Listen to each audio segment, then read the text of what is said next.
बोलिए सच्चे दरबार की जय। गुरु भाइयों और बहनों, आज से हजारों साल पहले हमारे भारत में उपनिषद काल आया था और उस समय हमारे जो गुरुकुल हुआ करते थे वो अपने आप में एक तरह की लॉ अकेडमीज़ हुआ करती थी। जैसे आज की लॉ अकेडमीज़ में कॉन्स्टिट्यूशन पढ़ाया जाता है, स्टैट्यूटरी प्रोविजंस पढ़ाए जाते हैं, उसी तरह हमारे ऋषिगण भी अपने जो ब्रह्मचारी छात्र होते थे उन्हें लॉ पढ़ाते थे, न्याय सूत्र पढ़ाया करते थे। और उन्हीं में से एक न्याय सूत्र है घटकुटी प्रभात न्याय। ऋषि कहते हैं कि एक बार एक गाड़ीवान यात्री था। यात्री को एक गांव से दूसरे गांव में जाना था, तो रास्ते में एक घटकुटी आई। घटकुटी माने टोल बूथ। यात्री ने सोचा टोल टैक्स कौन देगा, इसलिए उसने अपनी बैलगाड़ी को बाई लेन्स में मोड़ दिया। तो उसने सोचा कि गांवों के अंदर से रास्ता बनाकर मैं दूसरे गांव पहुंच जाऊंगा। पूरी रात वो यात्री अपनी गाड़ी चलाता रहा, घूमता रहा। जब प्रभात हुई तो उसने पाया कि उसकी गाड़ी वापस उसी टोल बूथ, उसी घटकुटी के सामने आकर खड़ी हो गई है। और जो घटकुटी का अधिकारी है वो कहता है, बंधु, अगर अगले पड़ाव पर जाना है तो घटकुटी का लगान तो देना ही पड़ेगा। प्रकृति के इस न्याय को हमारे ऋषियों ने नाम दिया घटकुटी प्रभात न्याय। गुरु भाइयों और बहनों, ब्रह्म ज्ञान के जिस पथ पर हम सब आगे बढ़ चले हैं, इस रास्ते पर भी कोई बाई लेन्स नहीं है, साइड लेन्स नहीं है।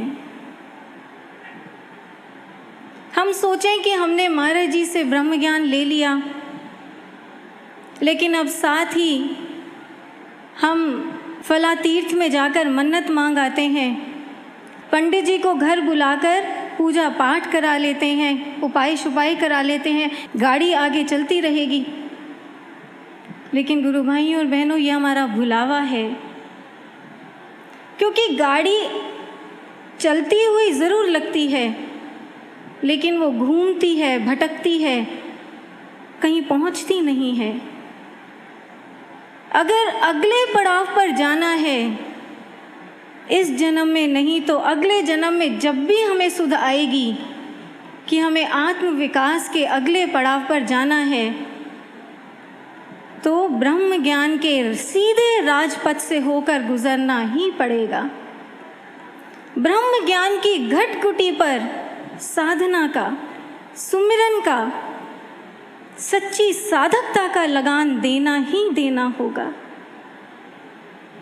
और गुरु भाइयों और बहनों, ये जो देना है दरअसल ये लेना है।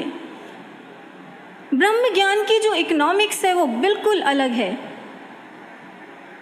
मुझे याद है कि एक बार एक मीटिंग के सिलसिले में हम एक आर्कियोलॉजिकल म्यूज़ियम देखने गए थे।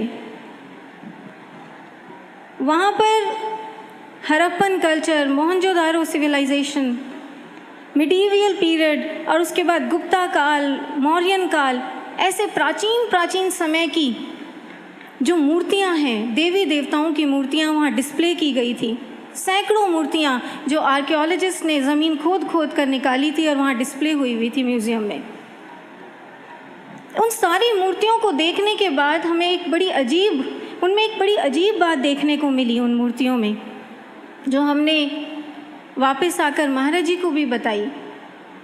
हमने महाराज जी को बताया कि महाराज जी, वहाँ चाहे कोई सी भी मूर्ति थी, चाहे ब्रह्मा जी की थी, चाहे विष्णु जी की, चाहे महेश की, चाहे कार्तिकेय की, चाहे गणपति की, किसी भी देवी की मूर्ति थी, लेकिन सारी मूर्तियाँ एक शिला पर एक विशेष पोस्चर में बैठी हुई थी। उनका एक पाँव मुड़ा हुआ था घुटने से, जैसे हम साधना में मोड़कर बैठते हैं, और जो दूसरा पाँव था वो ज़मीन पर नीचे धरा पर लगा हुआ था। हमने अन्य मंदिरों में तो विष्णु जी और ब्रह्मा जी को ऐसे बैठे नहीं देखा। महाराज जी ने बताया कि इसे ललित आसन कहते हैं। ललित आसन, ललित आसन जिसमें आप, ये एक ऐसा आसन है, महाराज जी ने कहा, जो ये दर्शाता है, और प्राचीन समय की मूर्तियाँ ये दर्शाती हैं कि ये जो प्राचीन शाश्वत अध्यात्म है, ब्रह्म ज्ञान, ये प्रवृत्ति और निवृत्ति दोनों का मार्ग है। इस मार्ग से आप साधना का, आत्मा का आनंद भी ले सकते हैं, और इस ब्रह्म ज्ञान से आप संसार की सुख, संपन्नता, सफलता सब कुछ प्राप्त कर सकते हैं। फिर एक ब्रह्म ज्ञान के साधक को बाई लेन्स और साइड लेन्स में देखने की क्या ज़रूरत। गुरु भाई और बहनों, आज हम आपको ये नहीं कहेंगे बार बार कि आप साधना करें, साधना करें। आज हम आपको इस मंच से ये बताने का प्रयास करेंगे कि आप साधना क्यों करें। ब्रह्म ज्ञान की साधना दरअसल है क्या? ब्रह्म ज्ञान की साधना का विज्ञान क्या है?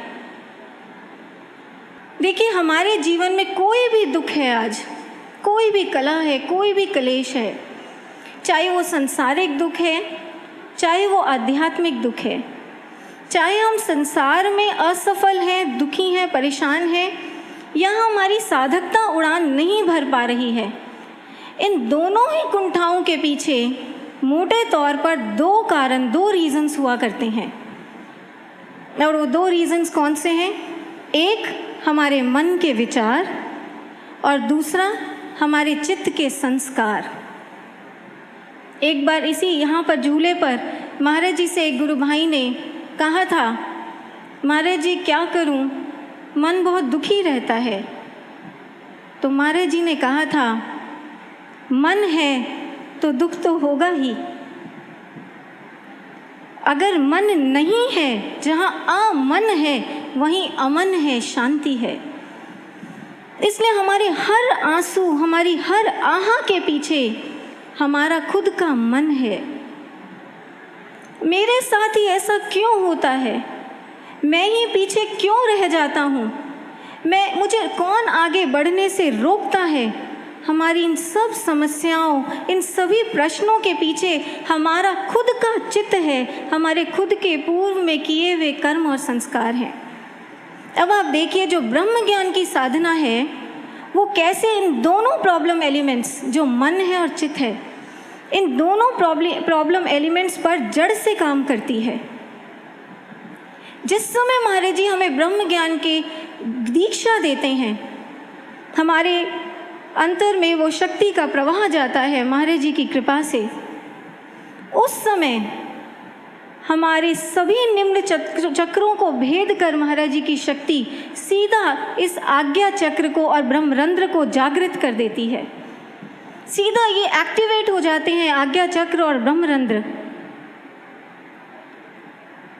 आप देखें, आज के बहुत से मैनेजमेंट गुरुज वो आजकल चक्रा मेडिटेशंस कराते हैं, समाज को निम्न चक्रों में उलझाए रखते हैं। कुछ गुरु हैं ऐसे जो कहते हैं कि आज्ञा चक्र की साधना करो। एक बार यही बात हमने महाराज जी से पूछी थी। हमने कहा, महाराज जी आज समाज में बहुत से गुरु हैं जो ये कहते हैं कि here is the target, here is the object, यहाँ ध्यान लगाओ। तो महाराज जी उनमें और हम में क्या फ़र्क है? तो महाराज जी ने कहा, they talk about the object but we reveal the subject behind the object.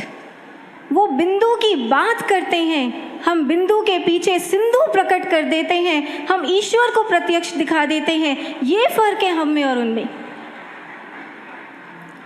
जिस समय महाराज जी हमें ज्ञान दीक्षा देते हैं और इस आज्ञा चक्र में ईश्वर को प्रकट करते हैं, इस आज्ञा चक्र को जागृत करते हैं और हम ध्यान लगाना शुरू करते हैं इस आज्ञा चक्र पर, ध्यान लगाने का मतलब क्या होता है कि हमारा जो मन है, जो इंटेंशन है, हमारी मन है जो इधर उधर हर जगह है, उसको खींच कर हम यहाँ माथे के बीचों बीच इस आज्ञा चक्र से जोड़ देते हैं।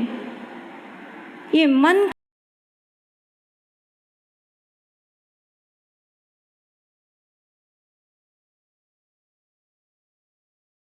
क्या है? वेदांत कहता है मन का अपना कोई अस्तित्व है ही नहीं।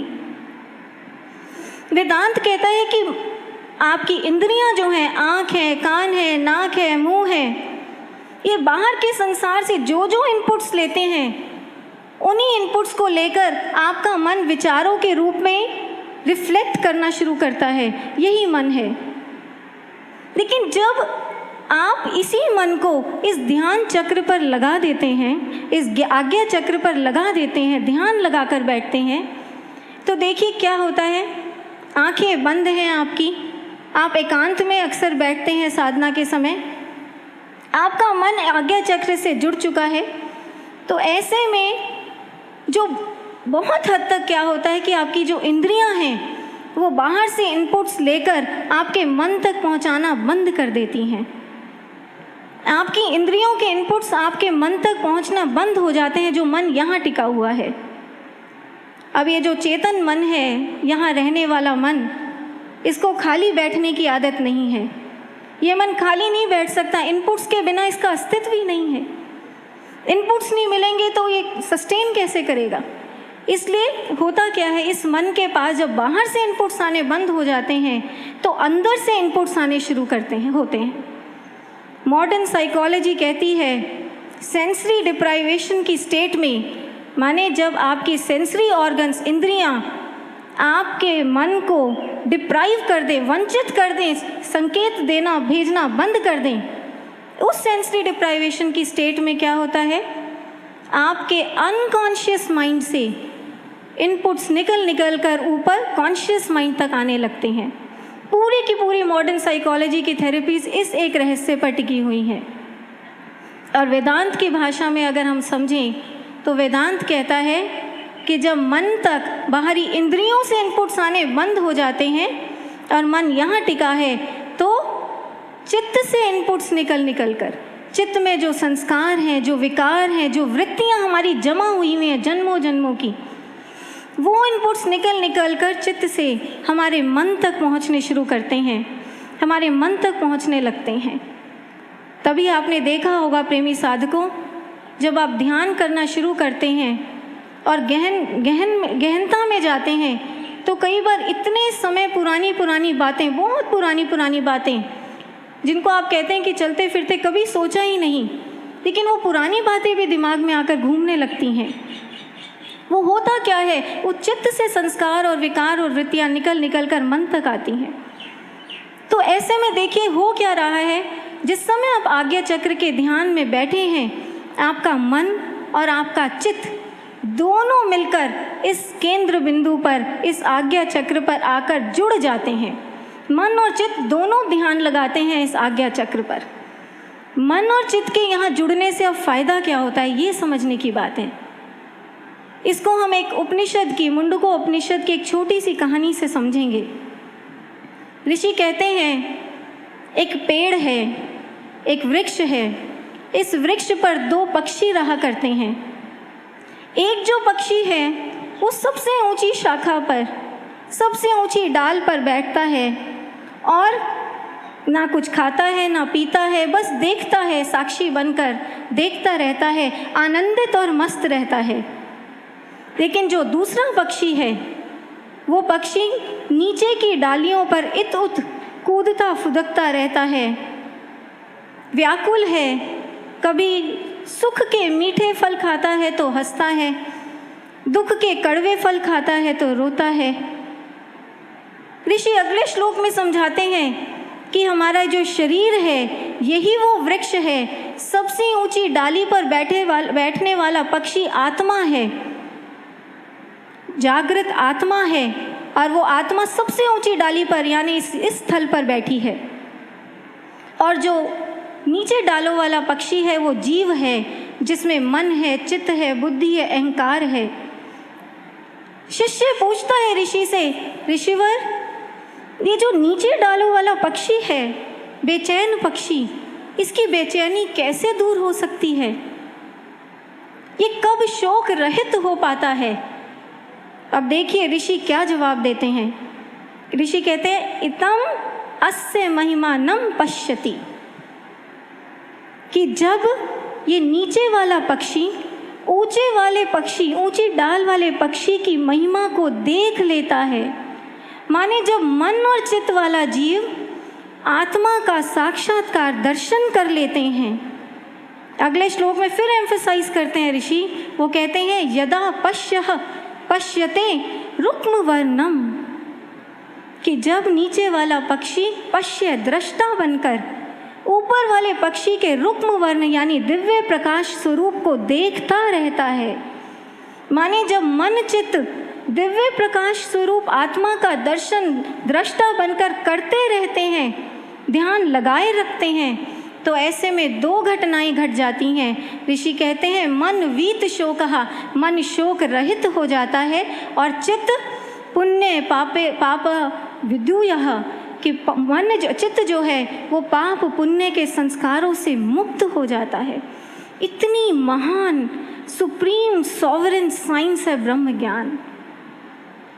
आप जब आज्ञा चक्र पर यहाँ निरंतर अपने मन चित्त को टिकाए रखते हैं, आपका मन चित्त इधर जाता है, आप फिर खींचकर उसको लाकर टिकाते हैं, वो फिर भागता है विचारों में, आप फिर टिकाते हैं उसको खींचकर आज्ञा चक्र पर टिकाते हैं।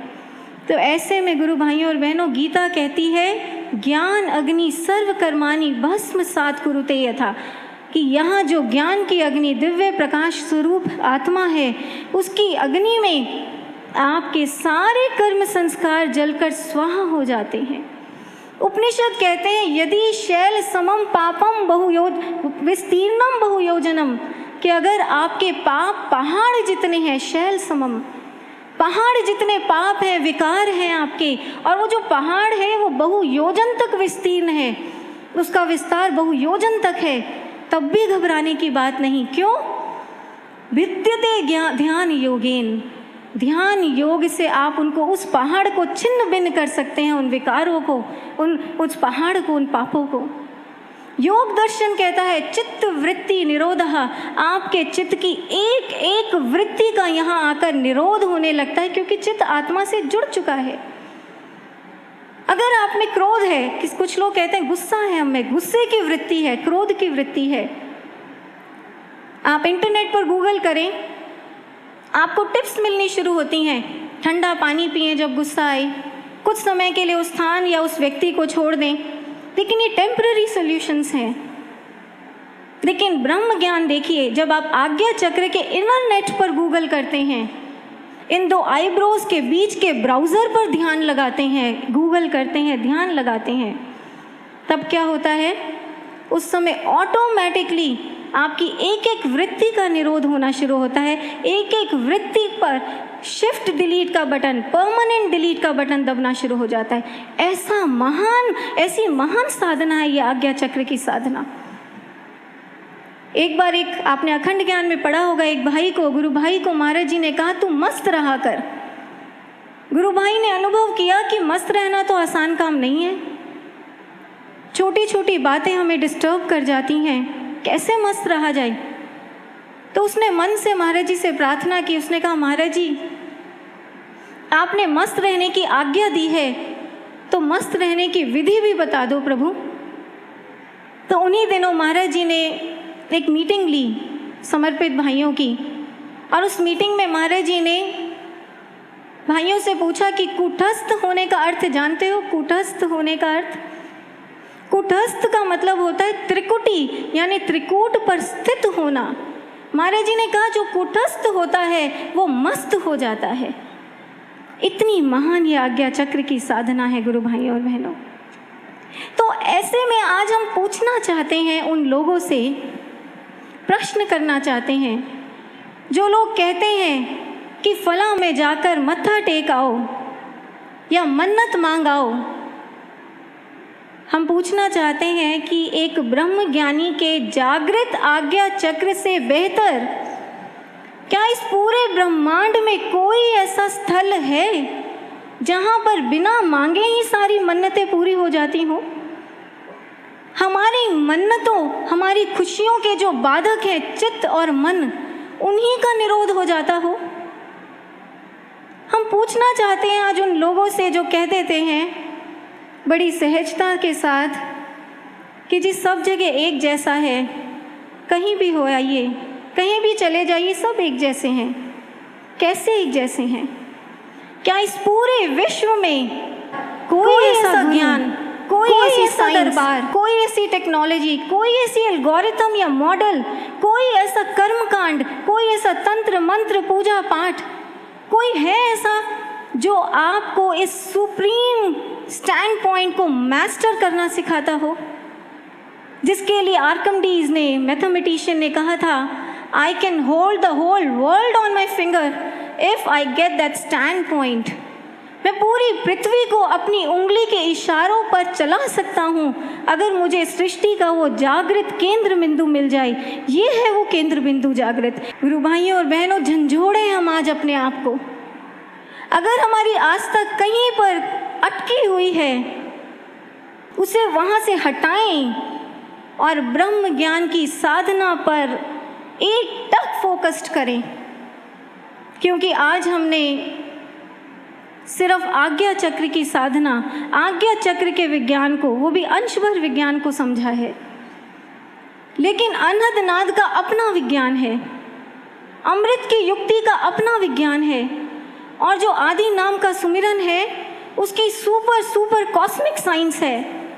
आज समय नहीं है कि हम एक एक साइंस में जाएं, लेकिन ये बात हम समझ लें कि महाराज जी का ये जो ब्रह्म ज्ञान का पूरा कॉम्प्रिहेंसिव पैकेज है, ये जो पूरा इंटीग्रल पैकेज है, ये इतना पावरफुल है, ये इतना विराट है कि एक समय आएगा कि जब विश्व के बड़े बड़े वैज्ञानिक, बड़े बड़े साइको एनालिस्ट और थेरेपिस्ट महाराज जी के चरणों में गिरकर इस ज्ञान दीक्षा की भिक्षा मांगेंगे, जिस दिन संसार को ये समझ आएगा इतना महान ज्ञान हमें मिला। एक बार श्री अरबिंदो से किसी ने कहा, महर्षि मैं आपके जीवन पर एक बायोग्राफी लिखना चाहता हूँ, आप मुझे आज्ञा दें। श्री अरबिंदो ने कहा कि मेरी बायोग्राफी कैसे लिखोगे, क्योंकि जो कुछ भी तुम मुझ में देखते हो अपनी आँखों से, या जो कुछ भी तुम मेरा लिखा हुआ मेरे आर्टिकल्स में या मेरी बुक्स में जो मेरा लिखा हुआ ज्ञान पढ़ते हो, वो सब जो है it is just a tip of an iceberg. जो मैं अंदर से आज बन चुका हूँ, जो मेरा निर्माण हो चुका है, जिस अवस्था को मैंने पाया है, जिस आंतरिक ज्ञान की साधना को मैंने किया है, वो इतनी विराट है, वो इतनी सूक्ष्म है, जिसे तुम ना देख सकते, ना समझ सकते, ना लिख सकते। My inner sadhana and my inward becoming is not on surface for man to see. ये श्री अरबिंदो के शब्द। ऐसा ज्ञान जो गहराई में उतरकर इंसान का निर्माण करता है, एक टूटे फूटे हताश व्यक्तित्व को युग का नायक बना देता है, ऐसा ब्रह्म ज्ञान है ये। लेकिन गुरु भाइयों और बहनों, अब हम अगले पड़ाव की ओर भी बढ़ेंगे, क्योंकि ब्रह्म ज्ञान की साधना का अभ्यास और उसका संकल्प उठा लेना भर काफ़ी नहीं है। सब विचार रह जाएंगे अगर हमें अपने गुरु से प्यार नहीं होगा। हमारे सारे संकल्प धरे के धरे रह जाएंगे, हमारे संस्कारों की आंधी हमें उड़ा कर ले जाएगी। हमारे सारे जितने भी संकल्प हैं वो विकल्पों में बदल जाएंगे अगर हमारे हाथ महाराज जी के हाथ में नहीं होंगे। गुरु भाइयों और बहनों, इस भारत में एक ऐसा काल भी आया था जब कपिल मुनि का जो सांख्य दर्शन है उसका बहुत ज़्यादा प्रभाव इस संसार पर था, हमारे भारत में था। कपिल मुनि का सांख्य दर्शन कहता है कि वो उपनिषदों की कहानी को दोहराता है कि सृष्टि में दो पुरुष हैं। एक पुरुष जीव पुरुष जो प्रकृति में लिप्त है यानी हम, और दूसरा पुरुष अक्षर पुरुष जो इस सृष्टि का परमात्मा है, जो इस आध्यात्मिक हृदय में यहाँ रहता है और ना कुछ कहता है, बस साक्षी बनकर देखता है। साक्षी अनुमंतः, सिर्फ सब कुछ साक्षी बनकर देखता है और अनुमति देता रहता है। ये अक्षर पुरुष है। सांख्य दर्शन कहता है कि जीव पुरुष को अक्षर पुरुष से मिलना है। यही सांख्य दर्शन का सार है। और यही वजह थी कि भारत में उस समय जो बड़े बड़े हठी तापसी संकल्पवान लोग हुआ करते थे, वो लोग तो ज्ञान साधना की ओर बढ़ जाते थे, हिमालयों की ओर बढ़ जाते थे। लेकिन जो साधारण जनमानस था, आप और हम जैसे सामान्य घरों के लोग थे, वो संसारिकता की चक्की में, गृहस्थी की चक्की में पिसे रहते थे। लेकिन फिर आगे चलकर गीता का युग आया। गीता ने एक ऐसा क्रांतिकारी उद्घोष किया जिससे घर घर में, पूरी भारतीय चेतना में भक्ति का आंदोलन छिड़ गया। गीता का सबसे बड़ा उपकार इस मानव समाज पर। गीता ने कहा कि सुनो, मैं तुम्हें वेदांत, सांख्य और योग, इन तीनों दर्शन शास्त्रों की धाराओं को जोड़कर एक उत्तमम रहस्यम बताती हूँ। और वो उत्तम रहस्यम क्या है कि सृष्टि में पुरुष दो नहीं, तीन हैं।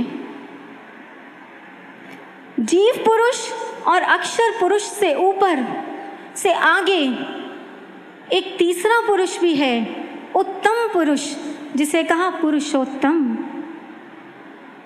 ये जो पुरुषोत्तम है, ये चुपचाप बैठने वाला साक्षी भगवान नहीं है। ये पुरुषोत्तम सब कुछ देखता है, सब कुछ सुनता भी है, सब कुछ समझता भी है, और सब कुछ समझने के बाद सब कुछ ठीक करने के लिए इस सृष्टि में, इस धरा पर उतर कर भी आता है। गीता कहती है जगत गुरु, जगत का गुरु बनकर पुरुषोत्तम इस धरा पर आता है। गीता कहती है कि आप जो अक्षर पुरुष है, जो इस आध्यात्मिक हृदय में रहते हैं एक एक जीव के, इस तक पहुंचने के लिए तो आपको अपना पुरुषार्थ करना पड़ता है। आपको अपने संकल्प उठाने पड़ते हैं। अपना पुरुषार्थ अगर ध्यान लगा पाए तो इस अक्षर पुरुष से आप लाभ ले लेंगे। लेकिन ये अक्षर पुरुष नीचे उतरकर आपके आंसू नहीं पहुंचने वाला। लेकिन जो पुरुषोत्तम है, जो जगत गुरु अवतार हैं, जो सद्गुरु भगवान हैं, गुरु भाइयों और बहनों, गीता कहती है उनसे एक हताश से हताश योद्धा भी रोकर, गिड़गिड़ाकर अपनी एक एक विवशता को रख सकता है। आप पुरुषोत्तम से कह सकते हैं कि भगवान मेरे बस का कुछ नहीं है, मैं संघर्ष का, मैं साधना का गांडीव नहीं उठा पा रहा, मैं जीवन के रथ पर हताश निरीह बैठा हूँ, भगवान मुझे सहारा दीजिए, मुझे संभालिए, मेरा क्या होगा। आप पुरुषोत्तम से ये कह सकते हैं। गीता कहती है ये जो पुरुषोत्तम भगवान हैं, ये हर हारे हुए योद्धा को खड़ा करते हैं और उसे विजय योद्धा बनाते हैं। लेकिन कब? एक शर्त है, जो शर्त भगवान श्री कृष्ण ने अर्जुन के सामने रखी। भगवान श्री कृष्ण अर्जुन से कहते हैं, अर्जुन युक्तः असीत मत परः, अर्जुन युक्तः, तू मुझसे युक्त हो जा, तू अपने आप को मुझ में रचा बसा ले। असीत, तू मुझ में स्थित हो जा, माने मेरी यादों में, मेरी बातों में तू मग्न रहा कर। मत परः, अर्जुन तू सारे रिश्तों को छोड़, एकमात्र मुझसे संबंध गांठ ले। मैं तेरा हूँ, तू मेरा है, ऐसा भाव अपने अंदर पैदा कर। मन में माम उपाश्रितः, अर्जुन तू अपनी एक एक सांस को मुझ पर आश्रित कर दे। गीता में पहली बार जगत गुरु भगवान पुरुषोत्तम ने खुलकर दुनिया से कहा कि जब मैं इस धरा पर गुरु बनकर आता हूँ तो तुम लोगों से कितना प्यार, कितना अपार प्यार मैं चाहता हूँ, ये पुरुषोत्तम भगवान ने कहा। और उस प्यार के बदले मैं तुम्हारे लिए कुछ भी कर सकता हूँ, उस प्यार को पाकर कुछ भी कर सकता हूँ। ये पुरुषोत्तम भगवान का आवाहन। गुरु भाइयों और बहनों, ऐसे ही पुरुषोत्तम भगवान गुरुदेव श्री आशुतोष महाराज जी हमें मिले हैं। चंडीगढ़ में YPSS के एक भाई ने हमें बताया कि महाराज जी से उसने एक बार कहा था कि महाराज जी सारे साधक सुबह ब्रह्म मुहूर्त में उठकर आपकी साधना कर पाते हैं, पर मैं जितनी भी कोशिश कर लूं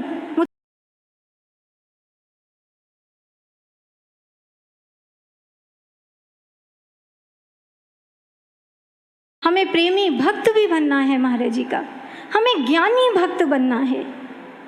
मुझे याद है एक बार महाराज जी ने एक हनुमान जी की पुस्तक निकाली और उस पुस्तक में महाराज जी ने एक चौपाई पर उंगली रखकर कहा कि इसे तो पढ़ो। हमने देखा वो चौपाई थी, जिमी अमोघ रघुपति कर माना, यही भांति चले हनुमाना। महाराज जी ने इसका अर्थ बताया कि हनुमान जी जो थे वो भगवान राम के अमोघ बाण बन गए थे। ऐसे अचूक बाण जिन्हें भगवान राम ने जिस भी लक्ष्य का संधान करने के लिए छोड़ा, ये अचूक बाण उस लक्ष्य को भेद कर ही वापस आया। महाराज जी ने बहुत जोश में ये अर्थ बताया था। तो हमने महाराज जी से पूछा कि महाराज जी इस चौपाई को किस आर्टिकल में फिट करना है। महाराज जी मुस्कुरा दिए। महाराज जी ने कहा कि नहीं, किसी में नहीं, बस ऐसे ही पढ़ाया था। और उसके सालों बाद समाधि काल में हमें महाराज जी की ये बात याद आई, तो मन में ये भाव आया कि महाराज जी ने तो आज तक कुछ भी ऐसे नहीं बताया या ऐसे नहीं पढ़ाया। ज़रूर महाराज जी कोई प्रेरणा देना चाहते थे। महाराज जी चाहते हम सब वो अमोघ बाण बन जाएं जो लक्ष्य भेदन के लिए तैयार रहें। लेकिन साथ में मन में ये भाव भी उठा कि ऐसा हनुमान जी ने क्या किया था कि भगवान श्री राम ने उन्हें चुनकर अपने तरकश का अमोघ बाण बना लिया। गुरु भाइयों और बहनों, इस भाव को लेकर जब हमने थोड़ी सी रिसर्च की तो हनुमान जी के जीवन का एक अद्भुत इतिहास निकलकर सामने आया। आप जानते हैं, श्री हनुमंत अपने बाल्यकाल में भी अयोध्या गए थे। जब श्री राम भी बाल्यकाल में थे तो उस समय हनुमंत उनसे मिलने अयोध्या गए थे और वहाँ भगवान राम से ब्रह्म ज्ञान की दीक्षा पाई थी।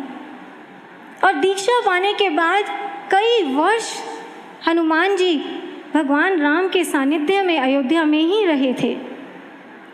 और फिर एक समय आया जब भगवान राम ने हनुमान जी से कहा कि हनुमंत, अब समय आ गया है जब हमें कुछ वर्षों के लिए अलग रहना होगा। मैं आगे आने वाले समय में दानवी शक्तियों का संहार करके इस सृष्टि में राम राज्य की स्थापना करूंगा और इस महान मिशन में तुम्हारा सहयोग लेने के लिए मैं किष्किंधा आऊँगा। इसलिए अब हमारा पुनः मिलन वहीं किष्किंधा में होगा। हनुमान जी वापस अंजनी पर्वत लौट आए। जब वो अंजनी पर्वत आए तो अब देखिए गुरु भाइयों और बहनों, एक सृजन साधक कैसे बनता है। त्रेता काल का ये सृजन साधक बना कैसे, तैयार कैसे हुआ। हनुमान जी ने सिर्फ और सिर्फ श्री राम के लौटने की प्रतीक्षा नहीं की, श्री राम के आने की प्रतीक्षा नहीं की। हनुमान जी ने श्री राम के भावी दिव्य मिशन के लिए खुद को तैयार भी किया। ग्रंथ बताते हैं कि हनुमान जी पर्वतों पर, पर्वत श्रृंखलाओं पर जाते थे और उनमें सबसे जो गहरी और गहन गुफाएं होती थी उनको खोजा करते थे और उन गुफाओं को खोजकर उनमें बैठकर पूरी रात वो साधना किया करते थे। उनकी आंखें हमेशा नम रहती थी, गीली रहती थी राम के वियोग में। और कभी कभी तो राम का विरह इतना बढ़ जाता था कि ग्रंथ बताते हैं कि भगवान श्री राम को फूलों में, पत्तों में, हवाओं में, जल की धाराओं में प्रकट होकर श्री राम हनुमान को दर्शन देने के लिए वो विवश हो जाते थे श्री राम। और एकमात्र मंत्र उनके मन को ढांढस पहुंचाता था, राम राम जय श्री राम। ऐसी साधना हनुमंत ने की, ध्यान साधना और प्रेम साधना, दोनों साधनाओं को साथ लेकर हनुमंत चले और त्रेता युग का एक अमोघ राम बाण तैयार हुआ। गुरु भाइयों और बहनों, आज अपने भावी दिव्य मिशन के लिए हजारों लाखों सृजन साधकों की अपेक्षा रखते हैं और यही कारण है कि समाधि में जाने से पहले महाराज जी जब मॉर्निंग वॉक कर रहे थे नूर महल में, तो महाराज जी ने नूर महल के भाइयों से, गुरु भाइयों से कहा था चलते हुए सुबह सुबह कि इस बार तो एक ऐसे इतिहास की स्थापना होगी, इस बार एक ऐसा इतिहास बनेगा जिसके सामने इतिहास भी फीके पड़ जाएंगे। ये महाराज जी ने कहा था नूर महल में। गुरु भाइयों बहनों, प्रश्न है हमसे, ये जो नवयुगीन इतिहास बनना है आगे चलकर, क्या हम इस नवयुगीन इतिहास को बनते हुए देखने के लिए बने हुए हैं? क्या इसलिए महाराज जी ने हमें जन्मा है, पाला है, पोसा है, इस मार्ग पर महाराज जी ने जन्म दिया कि हम देखें दृष्टा बनकर? नहीं। आज जैसी भी हमारी स्थिति है, जैसे भी संस्कार हैं, कितने भी टूटे फूटे संकल्प हैं, कैसी भी परिस्थितियां हैं, जहां भी हम खड़े हैं, समय है कि खड़े हो जाएं। अब अपने आप को सृजन साधक बनाने की प्रक्रिया को शुरू करें। हम सबके लिए एक प्रपोजल है, एक प्रेरणा है महाराज जी की, जो हम आपसे साझा करना चाहेंगे। आज से अगले महीने तक, अब से 1 महीना 5 दिन बाद, यानी 35 दिनों के बाद, गुरु पूजा के मंच से महाराज जी ने हमेशा एक ही आह्वान किया है, बार बार दोहराया है, जिसे हमने बार बार पब्लिश भी किया। एक ही आह्वान, गुरु पूजा की एक ही गूंज है, उठो, जागो और साधना करो। ऐसी साधना करो कि तुम्हारा साध्य तुम्हारा वरण करने को विवश हो जाए।